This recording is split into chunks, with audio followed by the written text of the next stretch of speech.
Abdul Hakim but صاحب میرے چچا جان میرے دائیں طرف بیٹھے ہوئے ہیں، میرے کزن، میرے تایا چچا زاد اور میرے سگے بھائی میرے بائیں طرف بیٹھے ہیں۔ بھائی ملک نوریز صاحب دور دراز سے سفر کر کے تشریف لائے، جناب محترم راشد سندھو صاحب الحمدللہ موجود ہیں۔ آپ کیا اس عزم کا اظہار کرتے ہیں کہ ہمارا جینا اور ہمارا مرنا صرف اللہ کی کتاب قرآن کے لیے ہے، سنت رسول اللہ کے لیے ہے۔ قرآن مجید فرقان حمید اپنے اندر بہت ساری خوبیاں رکھتا ہے۔ انسان پہاڑوں کا مقابلہ نہیں کر سکتا۔ پہاڑ کے بارے میں سائنس کہتی ہے جتنا آپ کو زمین کے اوپر آپ کو پہاڑ نظر آتا ہے اس سے کہیں تر زیادہ گہرائی میں زمین کی تہوں میں موجود ہوتا ہے۔ اس کا پھیلاؤ، اس کی سختی اور اس کی اونچائی انسان کا مقابلہ نہیں کر سکتی۔ انسان پہاڑ کے سامنے کچھ بھی نہیں ہے۔ اللہ نے فرمایا لو انزلنا هذا القرآن على جبل لرأيته خاشعا متصدعا من خشیت اللہ۔ اے انسان اگر ہم اس قرآن کو پہاڑ پر نازل کرتے لرأيته تو اسے دیکھتا، خاشعا وہ دب جاتا، متصدعا پھٹ جاتا، من خشیت اللہ اللہ کے ڈر سے۔ کیا انسان قرآن مجید کے پیغام کو اپنے سینے کے اندر سمانے کے لیے تیار ہے؟ کیا پہاڑ کے اندر جتنی خشیت اور عاجزی اور ڈر اور خوف قرآن کے نزول پر نازل ہوتا اتنا ڈر انسان میں موجود ہے؟ انسان مختلف چہرے رکھتا ہے۔ ہماری ایک ترتیب ہے، ہم جب گھر سے نکلتے ہیں جیسی محفل میں جاتے ہیں ویسا چہرہ لگاتے ہیں اور وہاں پر پہنچ جاتے ہیں۔ ادھر نماز پڑھنے کے لیے نمازی مسجد میں موجود، لیکن نماز کے بعد فجر کے بعد سے لے کر ظہر تک وہ نمازی اللہ کے دین کے غلبے کے لیے بازار میں کوشش نہیں کر رہا، حلال نہیں کما رہا، حرام کی کوشش میں لگا ہوا ہے، جہاں سے پیسہ آ رہا ہے سمیٹنے کی کوشش کر رہا ہے، سودی نظام کا حصے دار ہے، آنکھوں کی حفاظت نہیں کرتا، کانوں کی حفاظت نہیں کرتا، دل اور دماغ کی حفاظت نہیں کرتا۔ پھر پہاڑ اچھا ہے، رب کے قرآن کے نزول کا معاملہ اس پر ہوتا تو وہ پھٹ بھی جاتا، وہ دب بھی جاتا۔ لیکن انسان بڑا دیدہ دلیر ہے، یہ اپنے ماں کے سامنے تو گناہ نہیں کرتا، باپ کے سامنے گناہ نہیں کرتا، استاد کے سامنے گناہ نہیں کرتا، لیکن جب تنہائی میں بیٹھتا ہے، جب تنہائی میں ہوتا ہے، اکیلے میں ہوتا ہے، شیطان کا ایک منٹ میں اعلیٰ بن جاتا ہے۔ حالانکہ اسے یہ خیال کرنا چاہیے جب میں اکیلا ہوں تو میرے اللہ کی ذات میرے ساتھ ہے۔ باپ جتنا ڈر بھی نہیں اللہ کا، ماں جتنا ڈر بھی نہیں اللہ کا۔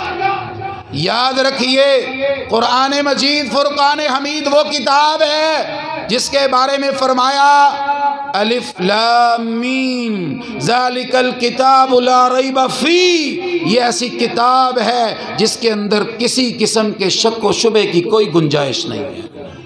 سورہ ہود الف لام را، حروف مقطعات، ان حروف کے معنی اللہ جانتے ہیں۔ کتاب احکمت آیاتہ ثم فصلت من لدن حکیم خبیر، یاد رکھو یہ ایسی کتاب ہے جس کی کتاب کی آیات حکمت سے بری ہوئی ہیں اور حکمت والے خبردار کی طرف سے ہر چیز کھول کھول کر بیان کر دی گئی ہے۔ اے انسان تیری ہدایت کے لیے میں نے قرآن کو نازل کیا۔ اور حضرت عمر فاروق رضی اللہ تعالی عنہ نے حدیث مبارکہ بیان فرمائی ان اللہ یرفع بہذا الکتاب اقواما ویضع بہ آخرین، بے شک اللہ اس کتاب حمید پر عمل کرنے کی بنیاد کے اوپر بے شمار قوموں کو عروج بخشتا ہے، بے شمار قوموں کو اس کتاب پر عمل نہ کرنے کی وجہ سے ذلیل اور پست کر دیتا ہے۔ آج کبھی محسوس نہیں کیا آپ نے کہ مسلمان ذلت و پستی کے گہرائی میں گرتے چلے جا رہے ہیں؟ عروج اور ترقی ان کے قریب سے نہیں گزر رہی۔ دنیا کے اوپر مسلمانوں کی تعداد اور قوت دوسرے نمبر پر ہے، 58 اسلامی ممالک ہیں، افواج ہیں، ٹیکنالوجی ہے، لیکن اللہ کے دین کی تابعداری نہ کرنے کی وجہ سے یہود و نصارہ کے پاؤں کی دھول بنا ہوا ہے مسلمان۔ ادھر سے اشارہ ہوتا ہے، بوٹ چاٹنا شروع ہو جاتا ہے۔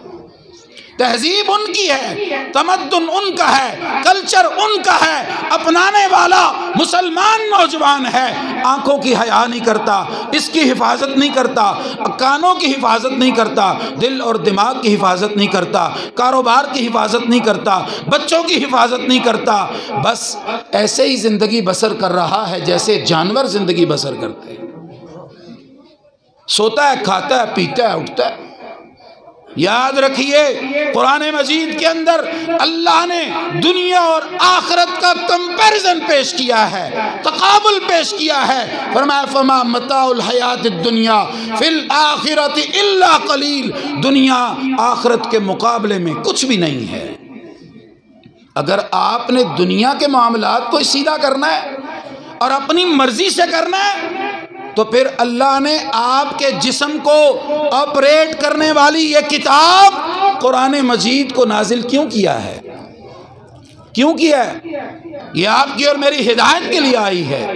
جب اس کتاب میں شک کوئی نہیں اور اس میں اختلاف کوئی نہیں، دنیا کے اندر بڑے لوگ کتابیں لکھتے ہیں، ایک جگہ پہ کچھ لکھ جاتے ہیں، دوسری جگہ پہ کچھ لکھ جاتے ہیں۔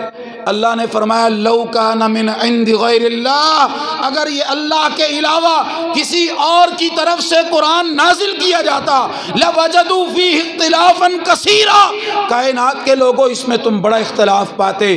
الف لام میم کی الف سے شروع کرو، سورہ الحمد کی الف سے شروع کرو، اور والناس کی سین تک ایک حقیقت بھی ایک دوسرے کے خلاف اللہ نے بیان نہیں کی۔ زمین کا بیان کیا ہے، آسمان کا بیان کیا ہے، انسان کا بیان کیا ہے، دل اور دماغ کا بیان کیا ہے، آنکھوں اور کانوں کا بیان کیا ہے، شرق اور غرب کا بیان کیا ہے، شمال اور جنوب کا بیان کیا ہے، زمین اور آسمان کا بیان کیا ہے، معراج کا واقعہ بیان کیا ہے، انسان کی تخلیق کا واقعہ بیان کیا ہے، جنوں کی بات کی ہے، انسانوں کی بات کی ہے، تخلیقات الہیہ کی بات کی ہے، صفات الہیہ کی بات کی ہے، محمد الرسول اللہ کی شان بیان کی ہے۔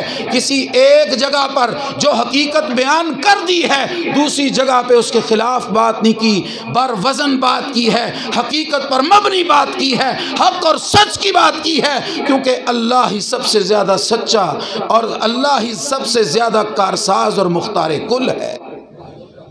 اے انسان، یہ کتاب ثواب کے لیے نازل نہیں کی میں نے، یہ کتاب بیٹیوں کو رخصت کرتے ہوئے اس کے سائے میں الوداع کرنے کے لیے نازل نہیں کی، یہ کتاب جھگڑوں میں فیصلہ کرنے کے لیے، جھوٹی قسمیں اٹھانے کے لیے نازل نہیں کی۔ ہم نے تو اس قرآن کو نازل کیا تھا انسان کی ہدایت کے لیے، اس کی رشد کے لیے، سیدھے راستے پر چلنے کے لیے، جنتی بنانے کے لیے، جہنم سے محفوظ کرنے کے لیے۔ اے انسان، تو کدھر چل نکلا ہے؟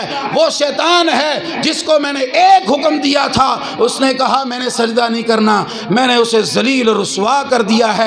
اے انسان، شیطان نے ایک انکار کر کے مردود ٹھہرا، رجیم ٹھہرا، ملعون ٹھہرا، اور تو ہے صبح بھی میری نافرمانی کرتا ہے، دوپہر کو بھی نافرمانی کرتا ہے، شام کو بھی نافرمانی کرتا ہے، کمانے میں نافرمانی کرتا ہے، بولنے میں نافرمانی کرتا ہے، سوچنے میں نافرمانی کرتا ہے، ملکی معاملات کو حل کرنے کے لیے میرے اور میرے رسول سے اعلان جنگ کرتا ہے۔ تو کیسا بدتمیز انسان ہے، کیسا بدترین انسان ہے۔ تجھے میں نے کہا تھا شیطان تیرا کھلم کھلا دشمن ہے، آج جو شیطان کہتا ہے تم کرنا شروع کر دیتے ہو۔ قرآن مجید ایسے نہیں اترا، ثواب برحق ہے، اس کی برکت برحق ہے، اس کی رحمتیں برحق ہیں، لیکن قرآن مسلمان کی زندگی کو تبدیل کرنے کے لیے نازل ہوا تھا۔ فرمایا قرآن کی تاثیر کے بارے میں